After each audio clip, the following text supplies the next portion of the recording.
Bonjour à tous.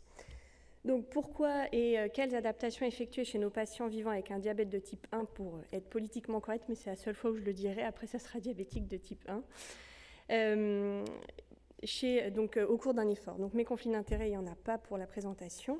Je rappelle juste la physiologie métabolique glucidique au cours de l'activité physique. Au niveau musculaire, l'entrée de glucose est favorisée par l'augmentation du débit sanguin local qui va augmenter l'apport d'insuline aux cellules musculaires. Il y a aussi une augmentation de la sensibilité des récepteurs à l'insuline qui se fait à l'activité physique. Et les transporteurs GLUT4 il y a une augmentation de la translocation par les contractions musculaires excentriques et concentriques. Et tout ça va favoriser l'entrée de glucose et va permettre de fournir l'énergie musculaire à la contraction musculaire. Chez les patients non diabétiques, il y a une diminution de l'insulinémie portale par l'activation du système nerveux autonome sympathique qui va permettre la libération hépatique de glucose et donc le maintien de la glycémie. Chez nos patients diabétiques de type 1, qu'est-ce qui va se passer ? Il va y avoir des hypoglycémies, des hyperglycémies et surtout maintenant la variabilité glycémique qui a prouvé en fait que c'était ça qui donnait le plus de complications micro-angiopathiques et macro-angiopathiques. L'ensemble de ces éléments va donner en fait un contexte de frein majeur à la pratique sportive et une altération des performances. On peut bien comprendre qu'en hypoglycémie, on n'est pas très performant, mais en hyperglycémie non plus, puisqu'il va y avoir une augmentation de la diurèse, une augmentation de des déshydratations, de la dérive cardiaque qui va se passer et des crampes musculaires. Les complications micro- et macro-angiopathiques, en fait, on est là aussi pendant l'effort, puisque chez nos patients diabétiques sportifs, en fait, ils font du sport presque tout le temps, et donc il va falloir avoir vraiment une très bonne gestion de la glycémie à ce moment-là. Pourquoi on a des hypoglycémies pendant l'effort chez nos patients diabétiques ? Parce que l'insuline est exogène, il n'y a donc pas de diminution de l'insulinémie portale. Et par contre, il y a une augmentation parfois de la concentration en insuline. Comment ? Par vasodilatation sous-cutanée, par la thermorégulation, et vasodilatation tout court de l'effort. Et donc ça va provoquer une entrée massive de glucose dans les cellules musculaires. Il y a aussi une inhibition de la lipolyse au cours de l'effort. Et puis, chez certains patients qui sont neuropathes, une anomalie de la sécrétion d'adrénaline, et ce qui va provoquer une hypoglycémie majeure. Il faut savoir que tous ces épisodes-là sont aggravés en cas d'hypoglycémie qui a eu lieu dans les 24 heures précédentes. Donc il va vraiment falloir jouer sur, c'est pas que l'enjeu pendant l'effort, c'est vraiment l'enjeu au quotidien. Et donc, c'est notre rôle. Après l'effort, il y a un risque hypoglycémique qui perdure pendant 12 à 24 heures. Et donc, pourquoi ? Parce qu'il y a une reconstitution des stocks hépatiques en glycogène qui doit se faire. Et il faut noter aussi que le glucagon que vous allez injecter en cas d'hypoglycémie ne sera pas efficace parce qu'il n'y aura plus de stock de glycogène. Et donc, il faut vraiment se méfier d'un patient qui fait une hypoglycémie en post-effort et le glucagon ne sera pas efficace. Il y a aussi une persistance donc, de la sensibilité accrue des récepteurs, donc, qui va provoquer vraiment une certaine inertie à la reprise des glycémies normales. Et puis, on a vu aussi que la réponse adrénergique en cas d'hypoglycémie, ça peut être altéré, et donc la sensation d'hypoglycémie peut être modifiée, et donc on se retrouve avec des hypoglycémies qui peuvent être très profondes, sans symptômes, et donc très graves sur le plan cardiologique après, comme on l'a vu. On constate aussi des hyperglycémies pendant l'effort, surtout les efforts intenses. Là, on a les recommandations pédiatriques de 2018. On voit en rouge les sports qui sont plutôt pourvoyeurs d'hyperglycémie et en bleu les sports plutôt pourvoyeurs d'hypoglycémie. Et donc, on doit adapter. Pourquoi il y a des hyperglycémies au cours de l'effort intense ? Les foies métaboliques utilisés, on voit plutôt de la phosphocréatine ou alors la glycolyse anaérobie et le lactate va être réutilisé. Ça va épargner le glucose sanguin. Et puis la production d'hormones de croissance à l'effort, ça va provoquer une insulinorésistance et la libération de catécholamine à l'effort va libérer le glucose hépatique. Et ces phénomènes-là d'hyperglycémie vont être augmentés et aggravés, surtout si on est à distance de l'injection d'insuline rapide. En post-effort, on l'a vu chez les sports d'endurance, donc là c'était une étude qu'on a menée chez des patients diabétiques de type 1 qui ont pédalé pendant 9 jours, et c'était des exercices plutôt d'intensité modérée à intense en fonction des étapes cycliques. Et on s'est rendu compte qu'il y avait beaucoup d'hyperglycémie, et alors certes il y avait une diminution des doses d'insuline progressivement au cours des 9 jours, mais il y avait surtout des hyperglycémies. Nos hypothèses étaient des lésions musculaires, et donc un état de pro-inflammatoire et une insulinorésistance qui apparaissait avec l'effort. L'actualité. Donc effectivement, VREF, on le voit, donc tout ça, c'est une charge mentale très importante pour le patient. Il va devoir gérer sa nutrition, ses doses d'insuline et le type d'entraînement. Concernant la nutrition, il va falloir avoir, dans le congrès, il y a l'optimisation de la performance avec la nutrition, mais pour eux, il va y avoir en plus la charge glucidique qui doit être parfaitement connue, et on va les pousser à être formés à l'insulinothérapie fonctionnelle. Qu'est-ce que c'est ? C'est une dose d'insuline proportionnelle à la charge glucidique, et donc c'est une formation importante pour eux, et c'est parfois un peu complexe. Ils vont pouvoir aussi modifier leur type d'entraînement. Alors, il va falloir que l'entraîneur soit coopérant en fonction des glycémies que le patient a eues sur les 24-48 heures précédant l'exercice.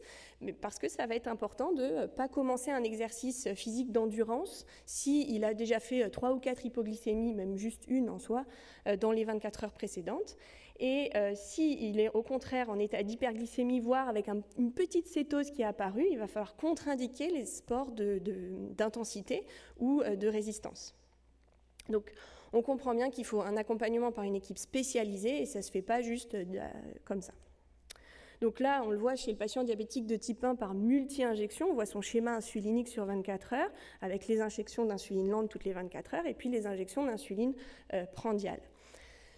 Le seul truc qu'on peut différencier chez ces patients, c'est lorsqu'on est pendant ou hors de la phase d'injection, enfin d'action de l'insuline rapide. Parce que là, on le voit, donc en fait, quand on a une activité physique prévue, et donc c'est là que ça va être très important, c'est l'anticipation qui va être fondamentale. Mais parfois, alors chez les gens qui font des entraînements très spécifiques, c'est à 18h le jeudi, c'est parfait, ils peuvent anticiper. Mais chez l'adolescent qui dit moi je vais faire un foot avec mes copains, on ne peut pas anticiper. Ce n'est pas un sportif de haut niveau, mais c'est la majorité de nos patients. Donc, qu'est-ce qui va se passer quand on est pendant l'action de la rapide ? On peut diminuer la dose du repas précédent, et en fonction de l'intensité et en fonction de la durée de l'exercice, on va diminuer d'autant plus le bolus, enfin l'injection de la rapide précédent. Et ensuite, quand on est hors action de la rapide ou qu'on a une activité non prévue, donc ça c'est plutôt les contre-indications, c'est qu'on va éviter quand on est en dessous de 80 de démarrer une activité physique, on va se resucrer, on va attendre qu'on soit dans le vert à plus de 130 pour démarrer une activité. Mais on ne peut pas trop jouer sur l'insuline rapide, et donc on va plutôt jouer sur la nutrition. Depuis donc une dizaine d'années, voire même un petit peu plus, on utilise les pompes à insuline standard, qui là donc c'est le débit insulinique sur 24 heures, avec en fait le débit de base, qui nous permet d'ajuster heure par heure les doses d'insuline, et puis on peut arrêter temporairement le débit, le modifier quand on veut. Et donc ça, maintenant, on a le système à boucle fermée, et donc donc là on voit la partie verte. C'est le temps c'est la cible glycémique optimale. Donc on voit que la glycémie, elle est quand même beaucoup dans ce temps-là. Donc il y a moins de variabilité avec ces systèmes.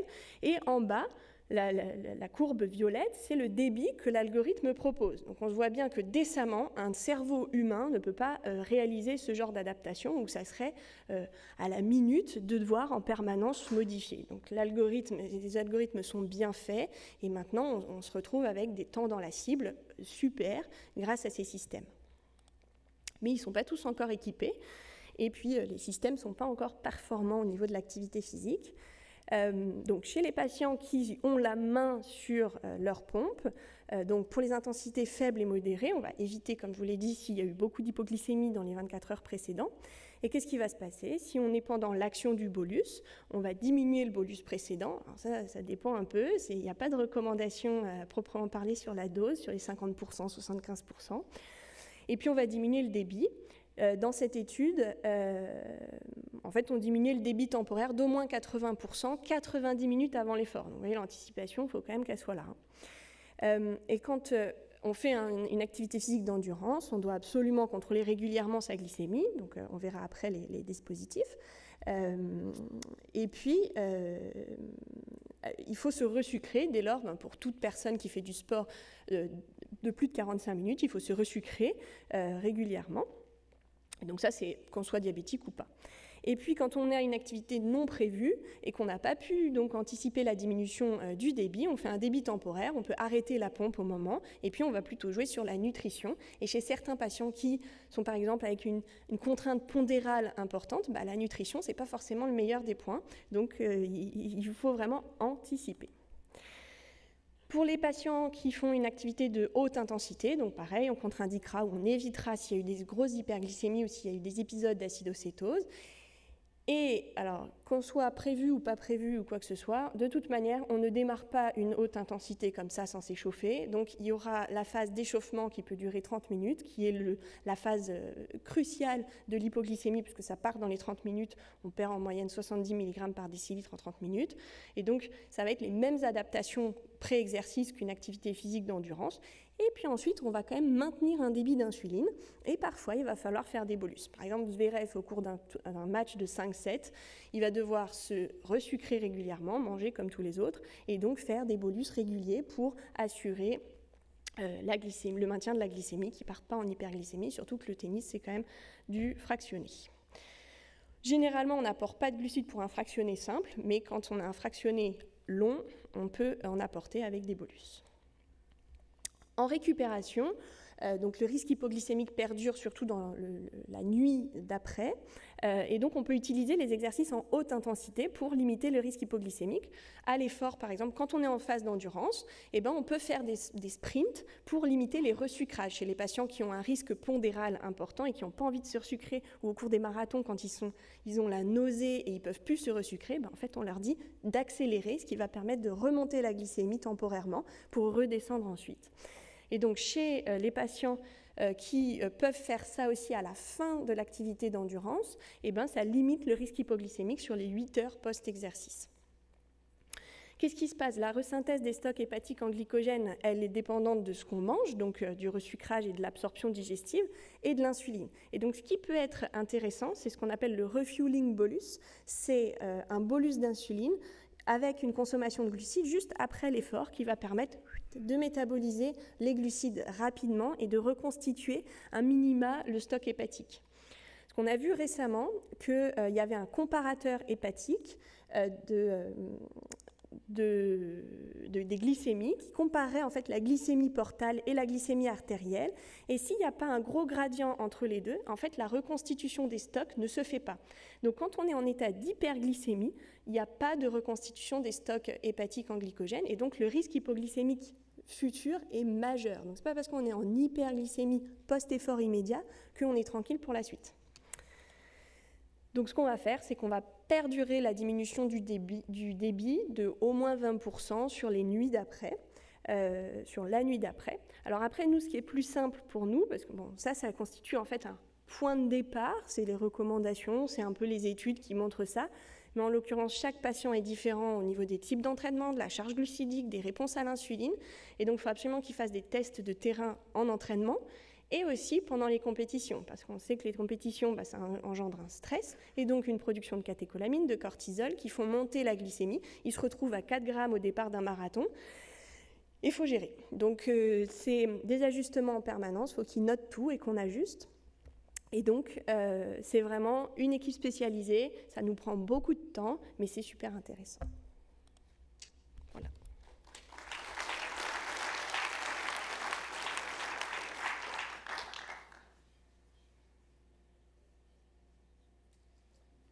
Des questions? Il y en a une là-bas.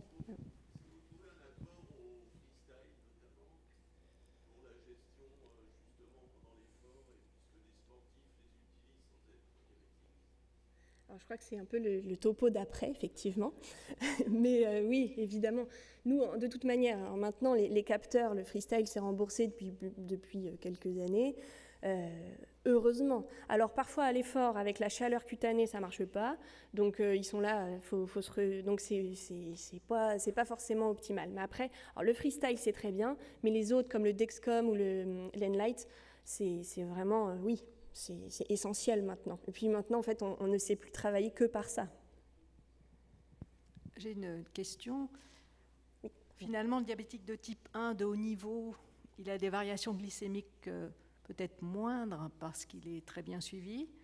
Et le diabétique de type 1 sportif qui n'est pas de haut niveau a un risque cardiovasculaire sûrement un peu plus élevé parce qu'il a des grandes variations. Alors ça glycémiques ou pas? Ça dépend de la... Alors, je dirais que ce n'est pas l'intensité et le suivi, c'est pour nous la pratique, comment elle évolue au cours de la semaine.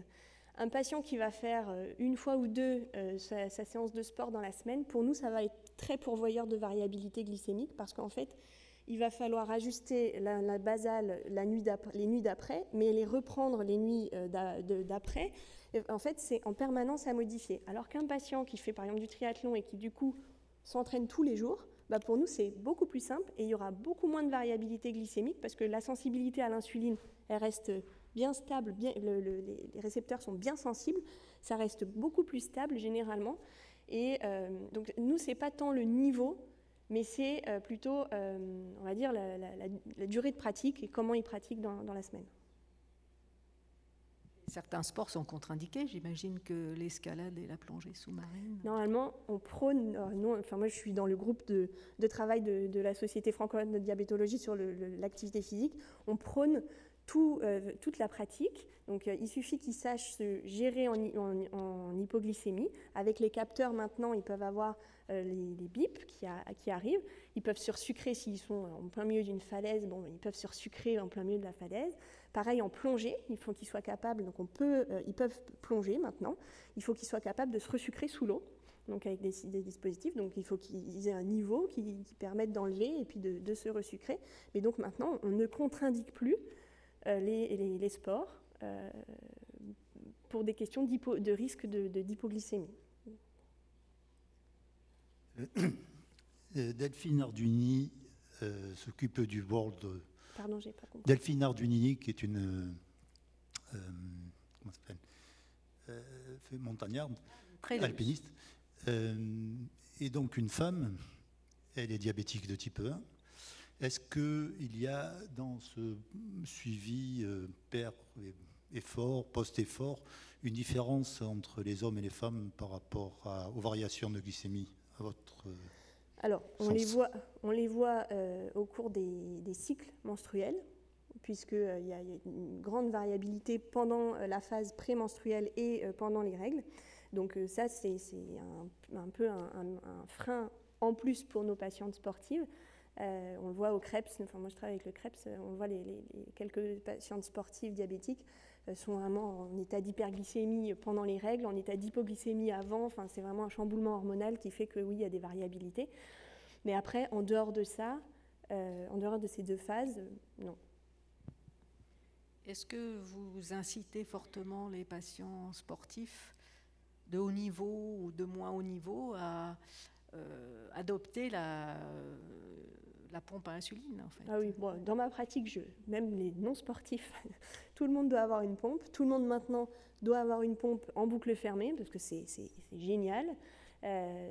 Honnêtement, hein, on voit les boucles fermées, on voyait des patients bien équilibrés qui avaient beaucoup ils s'occupaient beaucoup de leur diabète avec des temps dans la cible de 55%. Donc maintenant, l'hémoglobine glyquée, on ne l'utilise plus trop, on regarde le temps dans la cible, l'objectif c'est 70%.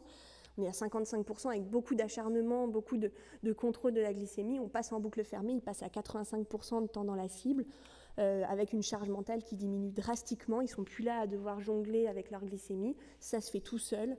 Enfin, c'est génial. La boucle fermée? La boucle fermée, c'est la pompe qui est reliée au capteur. Il y a un algorithme qui réfléchit tout seul et qui délivre toute seule l'insuline.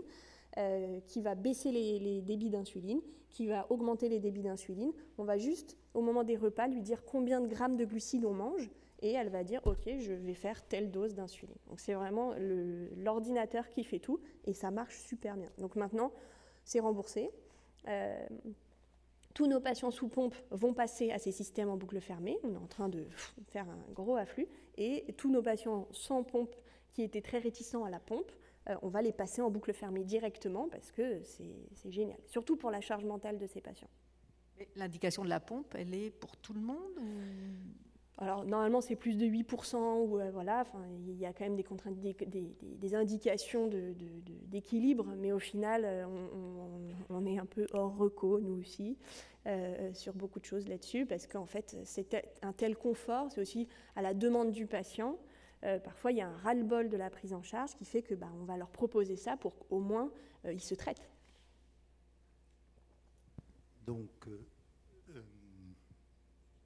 Donc, anticipation, surveillance, restockage et mesure permanente de la glycémie. Donc peut-être nous allons appeler le dernier orateur pour nous parler de la surveillance en continu de la glycémie. Merci, Madame Boll.